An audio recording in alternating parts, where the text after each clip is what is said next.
Hello all, welcome to my channel Bhuvika talks. ఈరోజు మేమైతే వైజాగ్లో ఉన్న శ్రీ కనక మహాలక్ష్మి టెంపుల్కి అయితే వచ్చేసాము. మనకి బయటికి రాగానే ఇలా ఆర్చ్ అయితే కనిపిస్తుంది.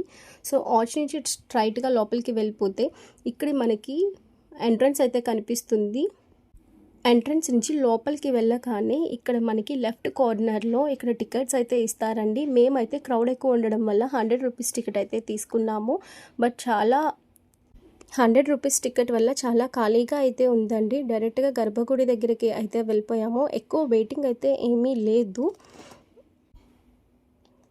మీరు ఇక్కడ చూస్తున్న లైన్ అంతా ఫ్రీ దర్శనం లైన్ అండి. ఫ్రీ దర్శనానికి మ్యాక్సిమం 2 అవర్స్ టైం అయితే పడుతుందండి. బట్ మాకు పిల్లలు ఇద్దరు ఉండడం వల్ల ఎక్కువ టైం తీసుకోలేక మేము 100 రూపీస్ దర్శనానికి అయితే వెళ్ళాము. ఇక్కడైతే భువిక ప్రదక్షిణాలు అయితే చేస్తుందండి. ప్రదక్షిణాలు బాగానే చేసింది.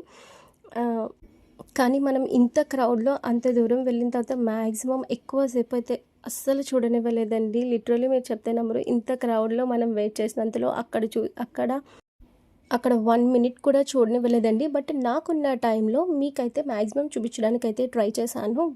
దర్శనం అయిపోయిన తర్వాత బయటికి వచ్చిన వెంటనే ఇలా ఇక్కడ కొంచెం వెయిటింగ్ హాల్ స్పేస్ అయితే ఉందండి.